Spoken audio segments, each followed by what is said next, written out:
The moment I saw splintered wood floating downstream, my stomach dropped, because that bridge wasn't just timber and nails, it was the only way across my land, and someone had destroyed it without my permission.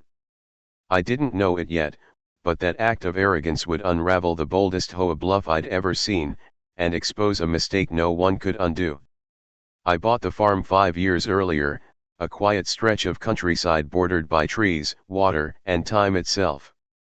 No neighbors close enough to complain, no rules beyond county law, and definitely no homeowners association. The bridge crossed a shallow creek, built decades ago by the previous owner. It wasn't fancy, but it was solid, inspected, and essential for moving equipment. That morning, I followed fresh tire tracks to the creek and found chaos. Planks torn out. Support beams cracked. Yellow tape fluttering like a warning flag. And standing there, hands on her hips, was a woman I'd never met, wearing designer boots that had no business touching mud. She spoke first, loudly, confidently, as if rehearsed. She said the bridge violated HOA safety standards and had been lawfully removed. She said it endangered children, residents, and property values. She said I should be grateful they acted quickly. I stared at her, stunned, trying to understand how someone could destroy private property and act offended by my silence. I asked one question, which HOA? She smiled like I was slow. She named a subdivision miles away, tucked behind a gated entrance, complete with manicured lawns and identical mailboxes. She waved paperwork inches from my face and told me my land fell under their jurisdiction now. That's when the disbelief turned into something sharper. I told her she was standing on a working farm, zoned agricultural, recorded in county records long before her neighborhood existed. She laughed. Actually laughed. She warned me not to interfere while her crew finished securing the area. She threatened fines, liens, and legal action. And as she spoke, a police cruiser pulled up behind us, lights off but presence unmistakable. I thought the officer was there for me. I was wrong. Because as the truth began to surface, every confident word she'd spoken would collapse faster than the bridge she ordered destroyed. And this was only the beginning.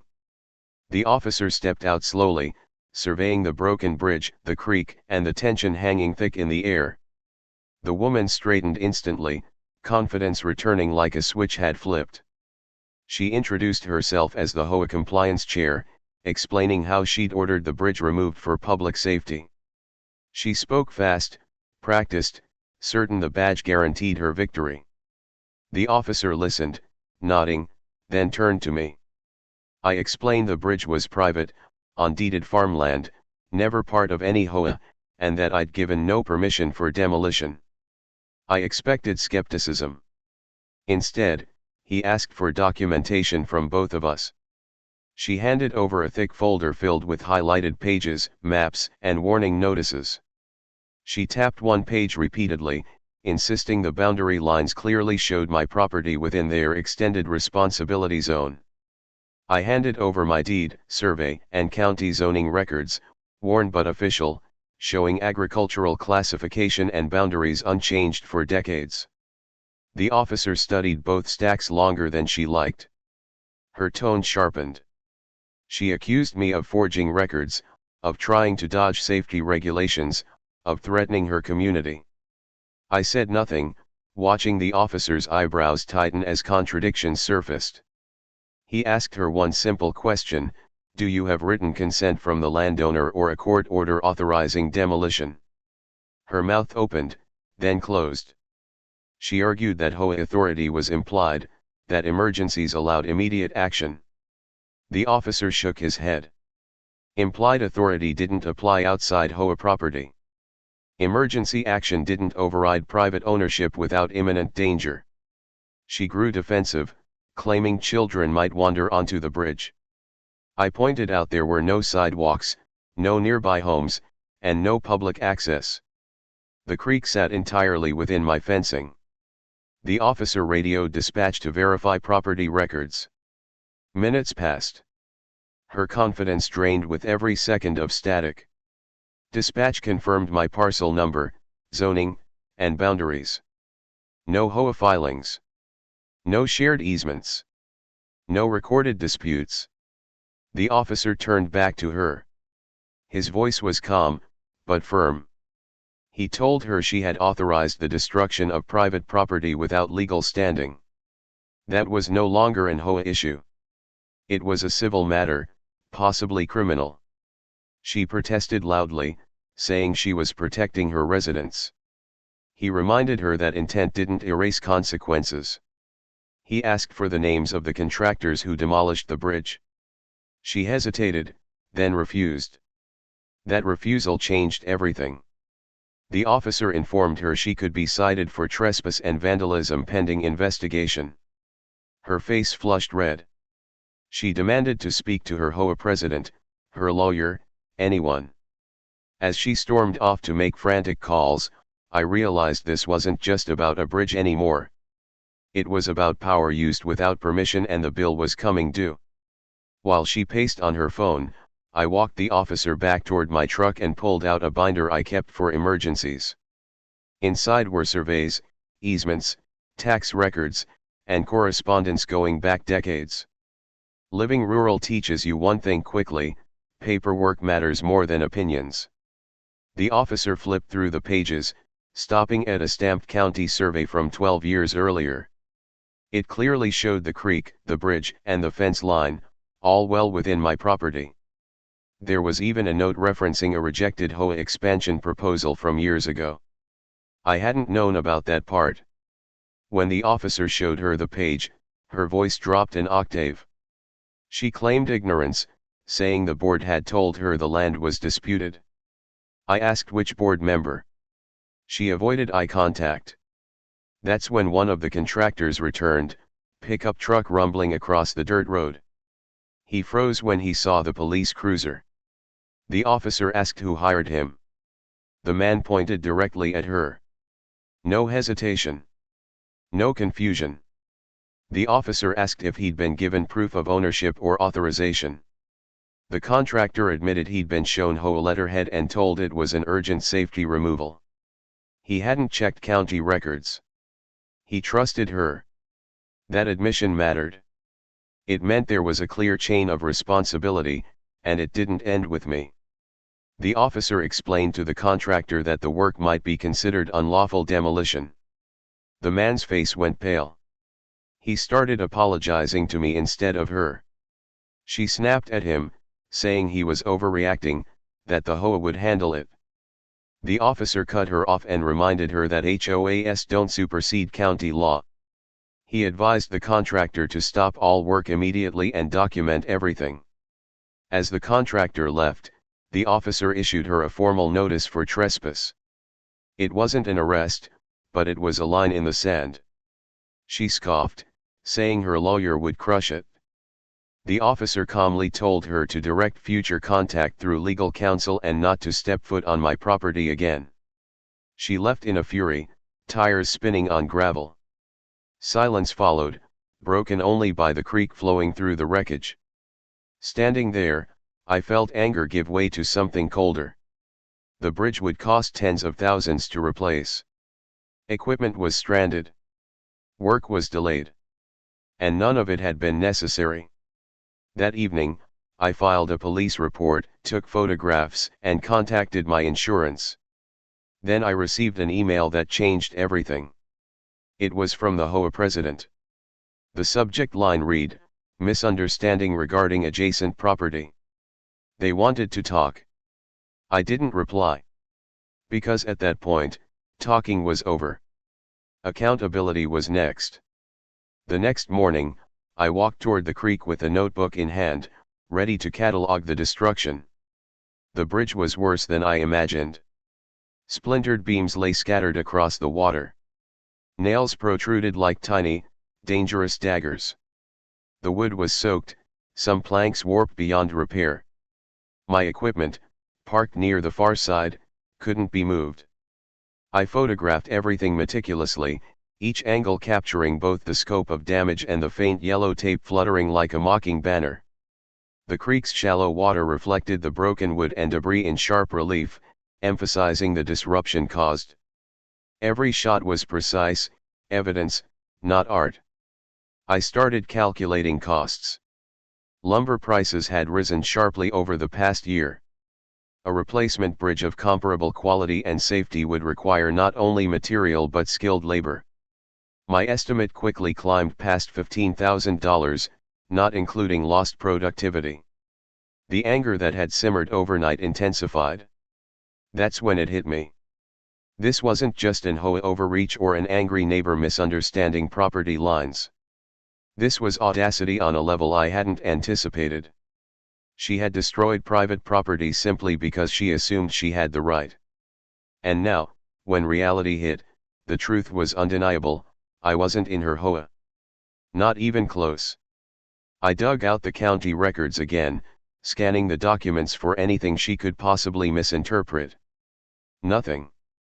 Absolutely nothing connected my farm to her neighborhood or jurisdiction. It was as if she had plucked the bridge from my land and dropped it into a fantasy world where she held authority. I began documenting what had happened in chronological order: the initial confrontation, her claims, the officer's intervention, contractor confessions, and the chain of evidence. Every line reinforced the same reality: she had acted without authority, without cause, and with reckless disregard for the law. By mid-afternoon, I realized this could easily escalate into a larger legal battle. Trespass, property damage, and potentially civil fines could be on the table. But even beyond the potential litigation, a more personal feeling lingered: disbelief at how brazen someone could be. As I packed up my notes, my neighbor, who had witnessed the entire incident from her property line, approached cautiously. "I can't believe she did that," she said quietly. "Did she really think she could just?" I shook my head, words failing me. No. She had thought she could. And that assumption had led to a mess now squarely on her shoulders, though she might not realize it yet. I glanced back at the wreckage. The creek ran steadily, indifferent to human drama. But the bridge, my bridge, was gone. And the realization hit hard: she would have to face the consequences of destroying something that wasn't hers, and sooner or later, everyone would see how wrong she was. By the next morning, I had made an appointment with a property attorney specializing in rural land disputes. I needed guidance, not just for compensation, but to ensure she or anyone acting like her couldn't repeat this. The bridge was a tangible loss, but the audacity behind her actions demanded accountability. The attorney, a sharp-eyed woman with decades of experience, listened carefully as I recounted every detail: the confrontation, the officer's presence, the destroyed bridge, the HOA letterhead, and the contractor's admission. She flipped through my documentation, nodding slowly, eyes narrowing as she examined the county records and my photographs. "This is remarkably clear," she said finally. "You have more than enough evidence for civil action.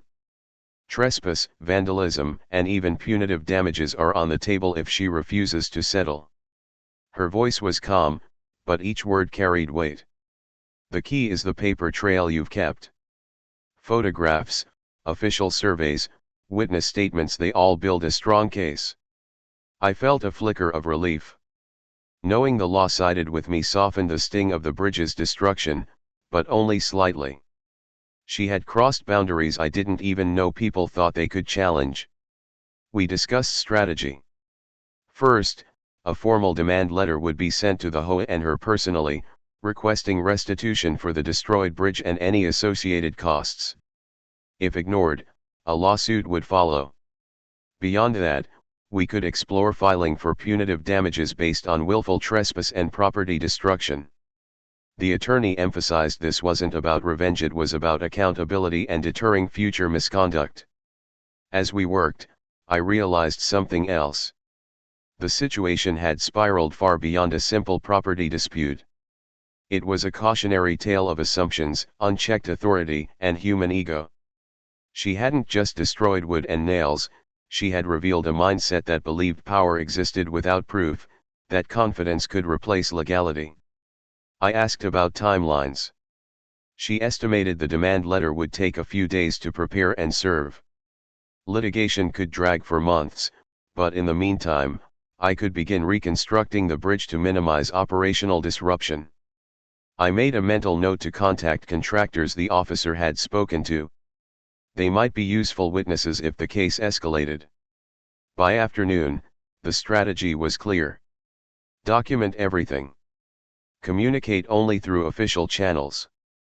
Prepare for repair and legal action simultaneously. It was methodical, deliberate, and focused, a direct counter to her chaotic and presumptuous behavior. Leaving the attorney's office, I felt a renewed sense of control.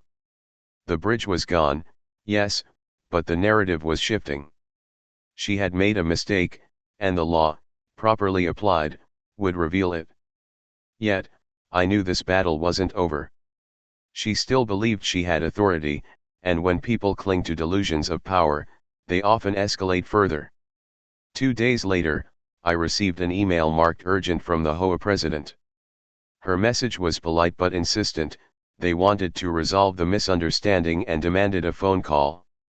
I read it carefully, noting every word, and forwarded it to my attorney. She advised caution: any direct conversation could be used against me if taken out of context. Despite that, the woman Karen decided to appear on my property unannounced. I was finishing repairs on the far side of the creek when I noticed a sleek SUV approaching, tires crunching gravel. My first thought: this can't be good. As she stepped out, clipboard in hand, I could see her attempt at authority was intact, though the fire in her eyes was tinged with panic. I just want to discuss this peacefully, she began, voice loud enough to carry across the property. I don't want legal trouble.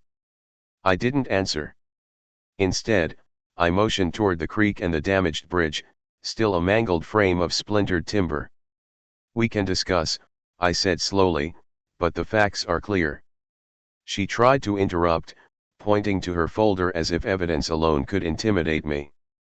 The truth, however, was already laid bare: county records, officer testimony, and contractor admissions all aligned against her. At that moment, my neighbor appeared. She had witnessed Karen's previous intrusion and offered support, standing firmly by my side. Karen's gaze flicked between us. Panic replaced arrogance. She began raising her voice, repeating claims about HOA jurisdiction, safety standards, and potential fines. I let her speak while recording mentally every statement. My attorney had stressed, confrontation is a tool if handled correctly, not recklessly. Then, the breakthrough came. Karen mentioned a supposed emergency safety assessment she claimed authorized the demolition. I calmly asked if she had filed this assessment with the county. Her face fell. She stammered. No submission existed. None. The county had no record. The officer's words from days before echoed in my mind: implied authority doesn't exist outside HOA property. The realization dawned fully: Karen's confidence was a castle built on sand. Every bluff she played had been exposed by proper records, patience, and procedure.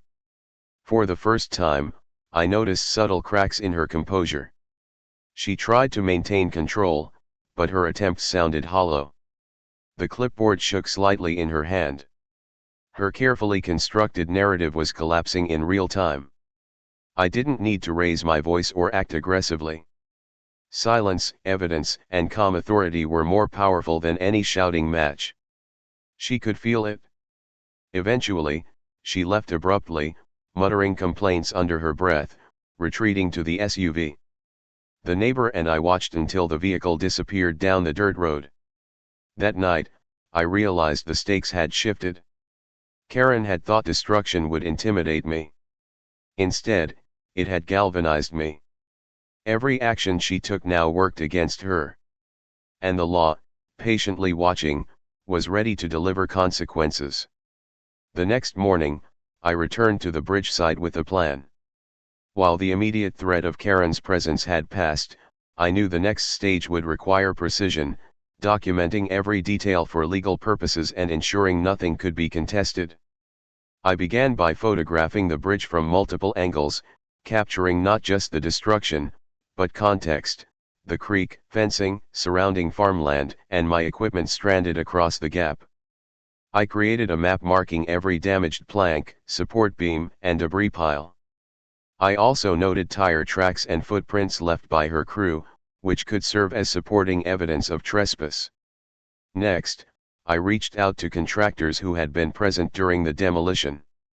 Most were hesitant at first, nervous about potential retaliation from the HOA. But after I explained the situation and reassured them I sought only truth, several agreed to provide written statements describing exactly what happened, including who authorized the work and how they were misled. Their accounts aligned perfectly with what the officer had observed. I also spoke with neighbors who lived nearby but were outside the HOA's reach. They confirmed Karen had attempted to claim authority over land that wasn't hers, noting her aggressive demeanor and insistence that she had the right to enter private property.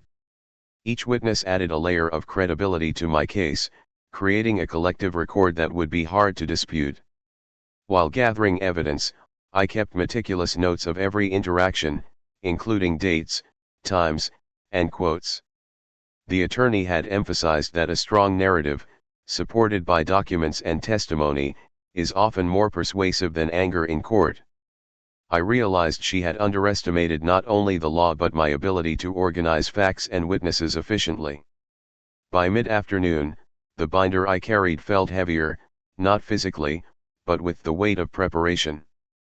Each page represented clarity, while Karen's chaos became increasingly apparent. Her assumptions about authority, her misplaced confidence, and her reckless destruction had inadvertently created a roadmap for accountability. I reviewed the county records once more. The property lines were unambiguous. The zoning classification was clear. There was zero overlap with her HOA.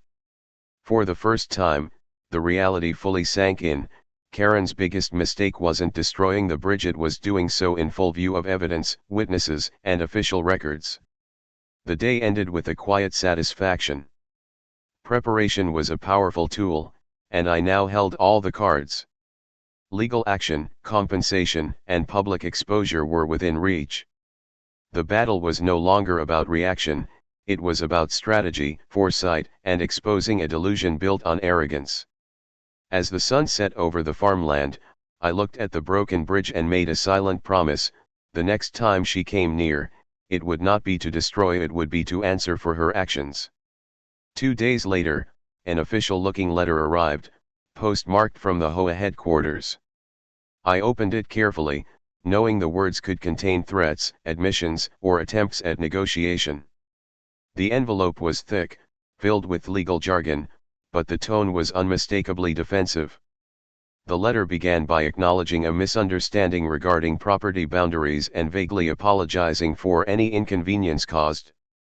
However, the key part was revealing: it attempted to assert partial responsibility for damages, but in a way that subtly tried to shift blame to me. They suggested that the bridge's condition was questionable and implied I had neglected maintenance. I read it twice. My jaw tightened. It was classic misdirection: admit nothing, deflect responsibility, and hope the victim lacks the evidence to counter. But I had everything: photographs, surveys, officer testimony, witness statements, and detailed logs of every interaction. I forwarded the letter to my attorney. Her response was immediate and precise. She recommended a formal counter-demand: full restitution for the destroyed bridge, coverage for repair costs, lost productivity, and punitive damages for willful trespass. She emphasized that the HOA's attempt to save face would not succeed if confronted with documented facts. While the attorney prepared the demand, I began organizing a small press packet. HOA horror stories had gone viral online before, and this situation fit every element: destruction of private property, abuse of assumed authority, and brazen disregard for the law. With careful phrasing, I could use public pressure as a supplemental tool, encouraging accountability while staying within legal boundaries. I also prepared a list of witnesses to be included in a formal affidavit: neighbors, contractors, and the officer who responded initially. Their combined testimonies would leave no room for doubt in court or during settlement negotiations. By evening, I reviewed everything: photographs labeled by date and angle, detailed maps of the destroyed bridge, cost estimates for materials and labor, and witness statements neatly formatted.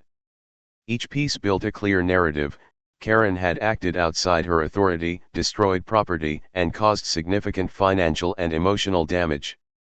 I finally allowed myself a moment to reflect. The bridge's destruction had been a shock, but in retrospect, it forced me to act decisively, gather irrefutable evidence, and prepare for the confrontation that mattered most: the HOA as a corporate entity. As the night settled in, I realized that the next move would define the outcome. The HOA could try to bury the truth or negotiate quietly, but the combination of law, documentation, and witnesses gave me the leverage. Karen had assumed she controlled the situation, but now the balance of power had shifted irrevocably. The morning of the scheduled meeting with the HOA felt surreal. I arrived early, carrying my binder of evidence, photographs, witness statements, and repair estimates. Every document was meticulously organized, every photo labeled.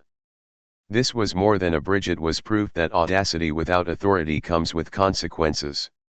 The HOA representatives arrived, led by Karen and her president. Karen's posture was rigid, defensive, and noticeably nervous. Her confidence from the first encounter had evaporated, replaced by a faint sense of panic. She tried to assert authority, but I held up a copy of the county survey, placing it on the table between us. The room went silent. My attorney spoke first, calmly outlining the sequence of events, emphasizing trespass, property destruction, and the evidence supporting restitution. Each point was backed with photographs, contractor statements, and official records. The representatives fidgeted, occasionally whispering to each other, attempting to refute details but failing to offer any legitimate counterclaims. Karen attempted to interject, claiming a misunderstanding and that she acted in good faith to protect residents. My attorney gently but firmly reminded the board that intent does not override the law. Good intentions do not authorize destruction of private property. Karen's protests sounded hollow, defensive, and increasingly desperate. We presented the cost of repairing the bridge and accounting for lost work. The total exceeded what I had initially estimated, factoring in materials, labor, and delayed farm operations. I handed over an itemized list. The HOA president's face paled. Even their legal advisors struggled to contest the figures. They were backed by verifiable invoices, receipts, and market rates. By mid-afternoon, the negotiation turned. The HOA president realized they had no choice: full restitution, formal acknowledgement of wrongdoing, and written guarantees that no representatives including Karen would enter my property without explicit permission. Karen, visibly defeated, avoided eye contact. Her attempts to justify the destruction were met with polite but firm dismissal. After hours of discussions and signed agreements, the meeting ended. I walked outside, looking at the creek where the bridge had once stood. The battle was over. The HOA had been forced to acknowledge the truth: I was never part of their organization, and their actions had been unlawful. The following weeks saw contractors rebuild the bridge. It was stronger, safer, and more resilient than before. Every plank, nail, and beam represented not just restoration of my property, but validation of patience, preparation, and persistence. In the end, the lesson was clear: arrogance without authority leads to accountability. Karen had destroyed a bridge thinking she had power, but she discovered that facts, law, and evidence are far stronger than assumptions. My property, my rights, and my patience had won. As I stood on the newly rebuilt bridge, watching water flow beneath, I knew one thing with certainty: no one could ever assume control over my land again. The bridge wasn't just timber and nails, it was a symbol of justice restored.